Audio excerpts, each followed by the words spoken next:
Hi, good afternoon, everybody. Thank you for joining us. I'm really excited about today's topic. Such a timely discussion, learning what we've learned from people in the field around planning for reentry. And I'd like to introduce our host, but first, just take a second for those of you who haven't joined us before. We use Slido to ask some poll questions that you can follow along and answer, as well as submit some of your questions for JoAnn so that she can answer those in the Q&A session. And so just a little bit of housekeeping on how we get you to Slido. What you want to do is, if you have your phone, that's the easiest way. You can take your phone camera and point it at the QR code on the next slide. And the QR code on the screen, and then from there you'll be able to see where you can answer the polls, submit questions in the Q&A, and also the three-line icon you will be able to find today and through tomorrow resources that are shared. You can also go to a browser and go to slido.com and enter the code LEADERS on the screen to get connected to the event. Y'all are not here to see me, so let me introduce Dr. JoAnn Sternke. And hi, JoAnn. You might be on mute.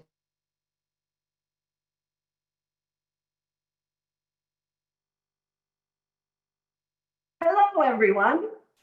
It's so nice to be with you today, and welcome to our 9 Principles webinar. Today, we are talking about reentry and what are successful leaders across our nation doing to prepare for a successful 2021 school year. And first thing I want to tell you is that great leaders are thinking about next year as one they're not just getting through, but one that truly will be successful. They begin with that end in mind and have that vision of a great end of the school year and are planning as such. The second thing that I want to tell you is I have the opportunity to work with great leaders all across our country. And indeed, they are doing just that, planning for a successful reentry. And so today I want to share some strategies and some success tools that our partners and non-partners are using, our leaders who are being successful in making a great school year happen for the 2021 school year. Now, we may have some non-education partners on this call, and while much of what I will relay talks about a school year, please extrapolate and figure out, how does this relate to me as I reopen my business, as I reopen our local government, as we make those key changes and look forward. Today's agenda is a simple one. We're going to start by looking at 2 key return to school actions that you should be taking now. And then secondly, we're going to talk about 4 leader behaviors that are critical for successful reentry. Now, like I said, all of the successful leaders that I know are taking action now to prepare. They're not waiting and being told what to do. They're seizing destiny and really making deliberate and intentionally well thought out decisions as they plan and prepare. And not surprisingly, given that this is a 9 Principles webinar, the successful leaders I know in student education are really leveraging our 9 principles now as they plan. What I see them doing first and foremost is living principles 1 and 3. When you read what this says, principle 1 says they're setting high expectations, and that's exactly what they're doing. They're thinking about, how can I make next year as great a year as ever? Not just a year, well, you know, we did our best. The second thing they're doing is really building a culture around service. The successful leaders in the field that I know are really living what it says underneath Principles 3. And that is, they are thinking about how they need their school districts, their organizations, to serve others with great care and concern. They are having that mindset in their heart and their head as they move forward. And so now, as we move forward, I want you to begin by taking a poll. And the poll is a simple one. The leaders that we know that are doing great work have a sense of urgency right now. And they're thinking about, what do I need to be doing right now to plan for the opening of the 2021 school year? So if you would please, begin by taking this first poll. What actions are you taking this week to plan for the opening of the 2021 school year? And I'm going to share an anecdote with you. I work with a partner right now that is very, very engaged in daily huddles, and they have used our prescription for how to organize a daily huddle. And one of the questions we ask, that this leader is now asking, is what do you need to do in the next 24 hours?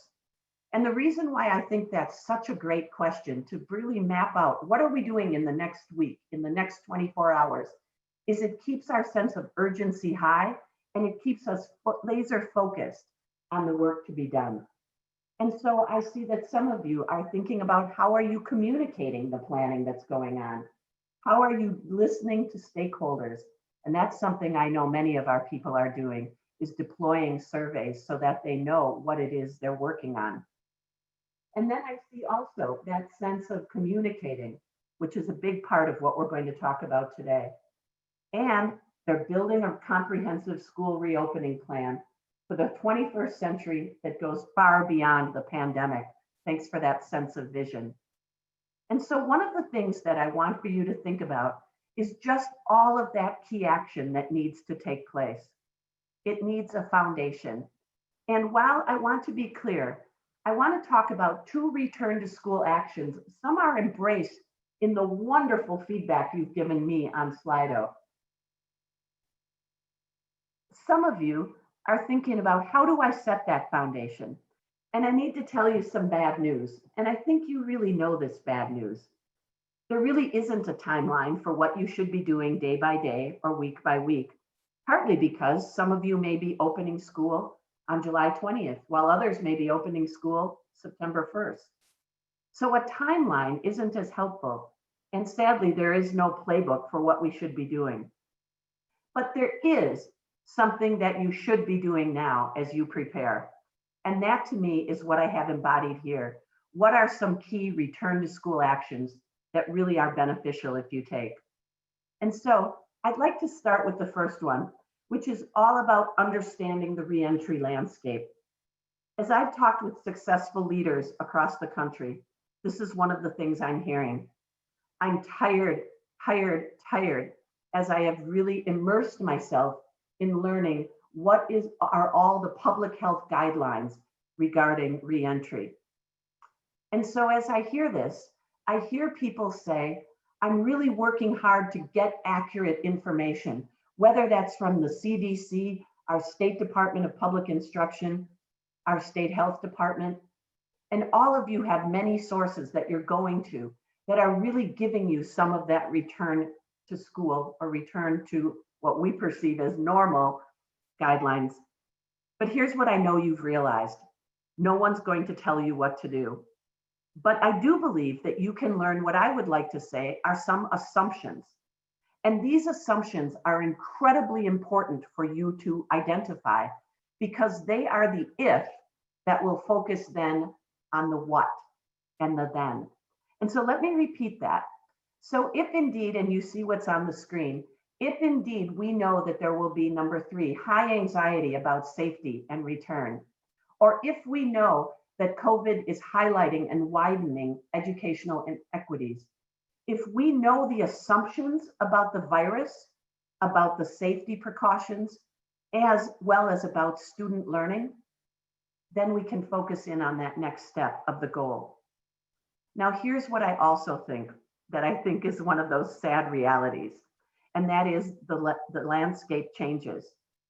And this is where I think I see leaders being very articulate in saying, I'm not the public health expert, but I can tell you, I am an expert in education, and this is how we'll respond to what the CDC and our state health or local county organizations for health are telling us. And so you don't have to be the expert, but you have to translate it into what it means for school. Now, the other thing I want to tell you is that, yes, last week, the week before, I heard a lot of leaders really tired hearing that we just want them to tell us what to do. But now I hear more resolute leaders say, that's not going to happen, and I need to just really now think about what are my next steps.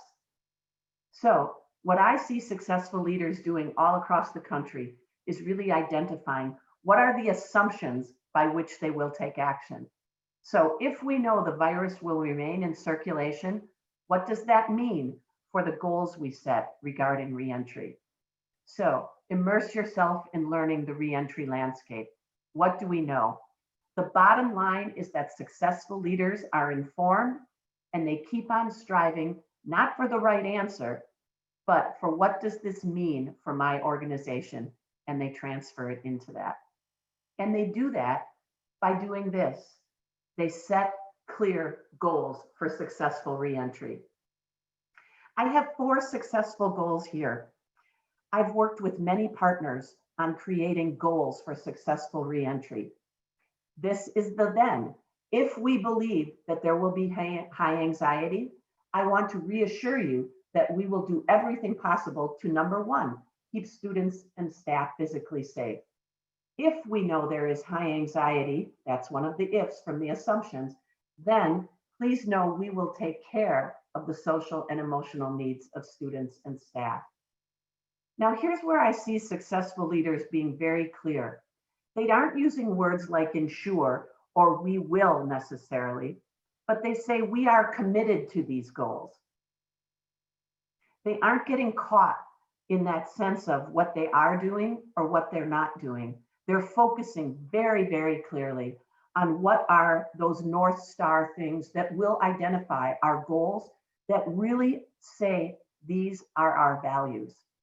This is what we value as we re-enter. And what I really like about what this does is it really takes our student education's 6th principle. Leaders align their behaviors with goals and values. And so leaders on this call, if you have not taken time to really identify what are our clear goals for successful reentry, please do so in the next week, because this will form the grounding of all the things that you say and the actions you will take. Because you may say, we are going to wear masks as we start the year, or we are going to socially distance in classrooms. Why are we doing that? It comes back to these goals. These goals are the why. And so I see these goals or successful leaders setting goals around such things as this: safety, social and emotional care, of course, learning, which is that 3rd one. Keep learning the priority by creating a strong learning environment, no matter the delivery model. And then really working and striving to meet the learning needs of every student. You may be thinking, but I've got other goals, JoAnn. There are other goals that I'm looking at. And indeed, I have seen organizations, depending on their commitment and their demographic, have many different goals. Some have gone farther about the learning environment and talked about what does it mean to have successful virtual learning as one of their goals. Some have really focused on agility, and I think this is smart. I want to read something that one of our partners wrote that I think really demonstrates a goal of agility. This is in their plan, and they say, over the next school year, we will see increases and some decreases in COVID cases, and we will respond with corresponding changes in how we serve students in light of this changing landscape. Our public health department will keep us informed, but how school looks like when we start the year may not be what it looks like when we end the school year. That was the case last year, and while different, it will very likely be true this year as well. But one thing is clear, our goals will remain the same. We care about you, your safety, and your students' learning, and we are steadfast in this commitment. But we want you to know we have a plan, an agile plan, to respond to this fluid situation. And we're working hard on this start of the school year plan now, and we'll share it with you on July 20th. We'll let you know how we will keep you safe, but I want you to know that it may look differently on September 1st, October 1st, November 1st, but that goal will be clear. We will strive to keep you safe. And what I like about that commitment is that it really speaks to that agility. Our goals are constant, but the actual actions we take may change along the way. But no matter what, you will get questions around your goals and around what you're doing. But if you are able to say steadfastly, this is what we're committed to, you're stating your values. So as you think about planning, right now, what is a goal you have for successful reentry? Put it in your own words, and don't think you need to word craft it right now, but just what is one of those things you are thinking about that needs to be stated very clearly as you think about reentry?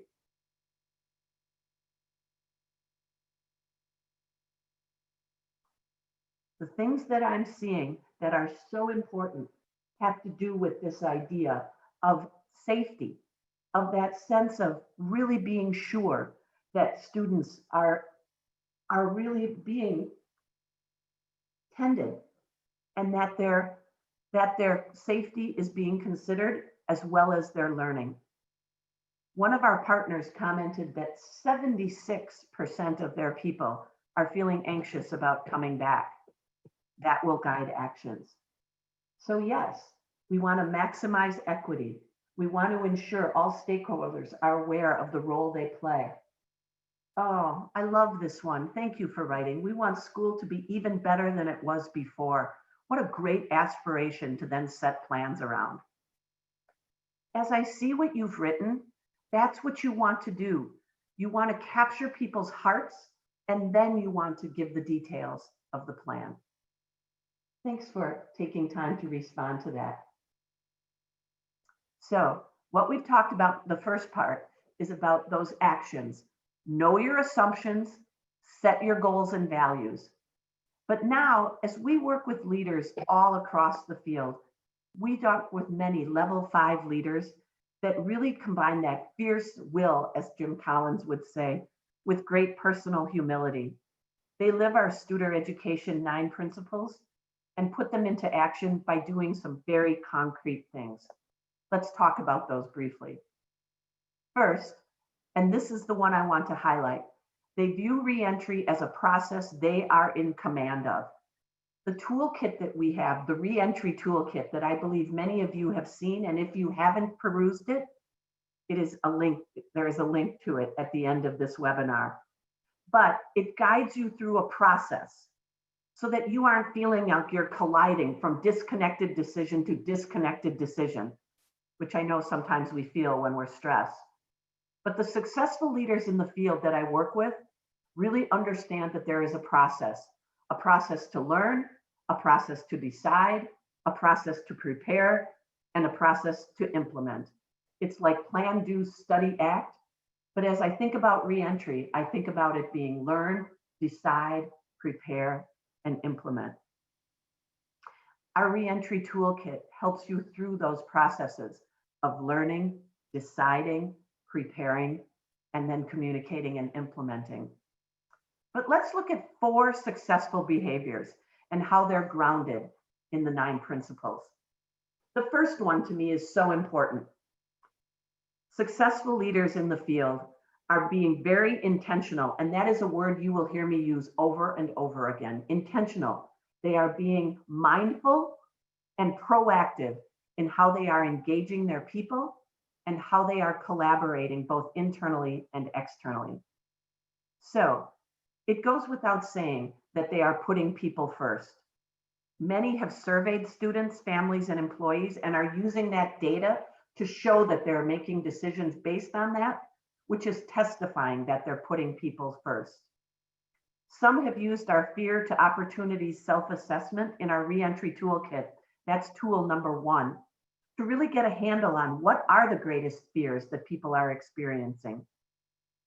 One of my partners in the Burton School District has surveyed and has really used that to say, we've listened, and now this is what we're doing. We heard, and now we do. But all of them are really communicating with a great sense of empathy and vulnerability. And they're really working hard to move from fear to opportunity. The next thing that I would say is embodied in point 2. They don't wait to be told what to do. They are very, very clearly accepting the brutal facts that there isn't a white knight coming on a horse to say, here, madame, is your plan. They know that they need to create it themselves. And just like I said before, they're embracing information from a wide variety of sources, both in their sector and out of sector. They are really making sure they're looking at organizations like Amazon, who has a daily blog around what they're doing day by day. And they're modeling that on their own websites, not taking off and putting on, but creating a running record of decisions. What I see them doing is really, and they go, in fact, I talked to someone who said, I can't go into a grocery store right now without looking at what signage they have. I've even taken out my phone and snapped a picture of what does it look like so that we can model it in our own organization. But the biggest thing that I see successful leaders doing around the country is that they have created a system around collaboration. They have identified key leaders within the district that they bring to the table for guidance and recommendations. And they really make sure that they're going through a routinized process, often with the toolkit that you have access to guide good decision making. But they have also expanded the collaboration they do with external leaders, be they public health leaders, state leaders, civic leaders, fellow superintendents, all to guide those decisions. That's the first thing they do. They engage and they collaborate. The next thing that I see great leaders do is embodied in principle number 6. They align those behaviors with goals and values. Now, remember when we started this webinar, I talked about 9 principle number 6, which talks about that sense of having goals and values that you've identified. What are our reentry goals? But this one now says we link the actions we take to those goals. And they do so with scenario thinking. And scenario thinking is where you play out the pros, cons, and ramifications of the many scenarios that you are presented. I bet some of you might be exhausted by doing this right now. But I have to tell you, it's important, whether you choose that scenario or not, that you have utilized a process that allows you to be cognizant about the choices you're making, whether it is about distancing on buses or an A/B schedule, or whether we're going to start all virtual or a 4-day week. You employ a process by which you can say to your public, we have vetted these choices. And when we looked at the pros and cons, we chose this one. That to me is what's important as you think about what great leaders do. They can say with confidence, we identified options by looking at different scenarios, and we made a process around that. I just wanted to highlight and ask a question in our poll. What is a scenario you're considering for the start of the next school year? And please select any that are options. So you may have more than one selected, but what are some options you are seriously considering for the school year? I'll be quiet and let you think for a moment. Many of you are looking at some modifications. And here's what you need to be able to tell people. And this is what helps as you do that. Thank you so much. Some of you are starting with all virtual learning. Some of you are doing a rotated schedule. Some of you are looking at a hybrid of that. And this is, again, it's not one size fits all. But here's what you have to be able to guarantee with your public. You have to be able to guarantee that you have vetted that decision. This tool that we have in the toolkit for high-level scenario thinking allows you to look at the pros and the cons and the implications of all these scenarios that you're considering so that you can tell your public, we have really viewed this carefully and strategically, and it fits this goal, and that's why we're taking this action. Now, as we move forward, this is the one that I think makes so much sense, but this is what separates successful leaders from leaders that are stuck. And that is, they don't get stuck in the what ifs. They decide and they move forward. We know now that all we're going to get from our various state and local organizations is guidance. They aren't going to tell us what to do. We need to use that guidance and be courageous in owning the decisions that we make about the start of school. And we need to be mindful of the ramifications, knowing that we need to upfront say, I may be wrong. The landscape may change along the way. It will change. But we don't worry about being wrong. We live principle number 6 that says we're accountable. We're accountable. We own this decision. We vetted it and we're moving forward. And that to me is what's important there. Lastly, and this one is so important that I'm just going to highlight it today because there's a whole upcoming roundtable on this topic. Our leaders right now are messaging and communicating intentionally. They're using keywords at key times to really clearly connect what actions they're taking to the why, which are those goals that you've identified. What are our goals for successful reentry? And you tie your actions to them. The other thing that I'm seeing great leaders do is that they empathize first. They talk about how difficult the situation is, but they don't let empathy get in the way of action. They say, we understand this will need accommodations. We understand this will take adjustments, but we're committed to student success, and so we're moving forward. The things that they do well, these leaders in the field, is that they make a plan. They have consistency in messaging and frequency in messaging. They say the same tag words over and over and over again. One of our partners says ad nauseum, because we care about you and your health and safety, comma, we are doing this. There's frequency to that messaging. A partner that I work with in Missouri messages every day to families and staff. So they're not waiting for the plan to be totally done. They're just giving information as they have it. Information to reduce anxiety and build confidence. And then they're being intentional in cascading the message. They think about how it is delivered, by what medium, to whom, and when. A successful leader said, I'm actually viewing this very much like crisis communication. I'm owning this and really making sure that I am very tight around this going out at noon today, this at 3 p.m. today, and this at 4 p.m. to whom. And they cascade that message. Just so you know, tool 3 in our toolkit has a great communications template that will help you identify all of these things. But leaders in the field are owning the communication. And if there is one thing that they're working diligently on right now, it's this one. I see people being very intentional around the communication. So as we close, I want you to think about the things we talked about today. What are successful leaders in the field doing? They understand the landscape and the assumptions. They are creating goals for reentry, and they're using those goals as they employ some behaviors for success. They're engaging and collaborating. They're using scenario thinking to vet and make informed decisions. They aren't getting stuck. They're moving forward. And they're communicating strategically, not waiting until everything is done, but communicating with care. And so now, I just want to tell you that, as I mentioned, these are big topics. And coming up, we have some reentry roundtables on some of the very topics that we're going to dig in. And you can talk with each other about how to alleviate anxiety. Or what if we miss a what if in reentry? How do we find our way amidst uncertainty? And how to communicate to build calm and confidence. I hope that you join us for some of these webinars.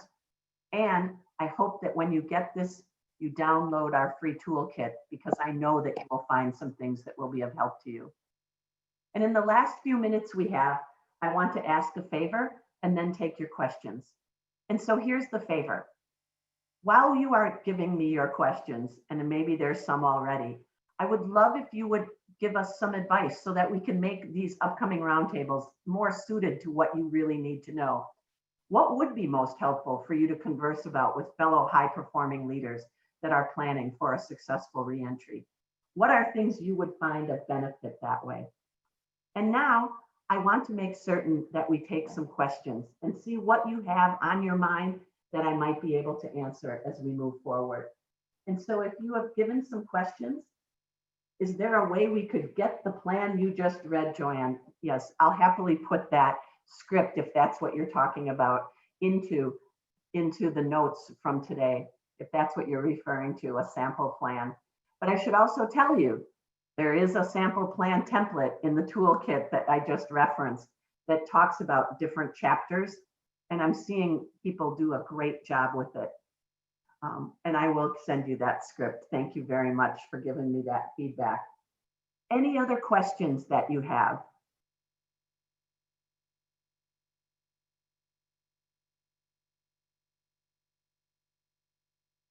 So as we close, this was all about what are some successful leaders doing now to prepare for successful reentry.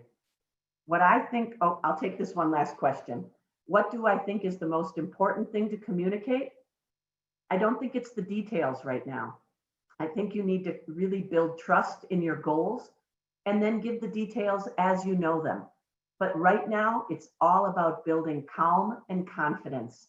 And people will feel that if they know you are planning, if they know the background behind your decisions. And I hope that this has been helpful to you. I want to thank you for spending time with me today. This webinar is a joy for me to do.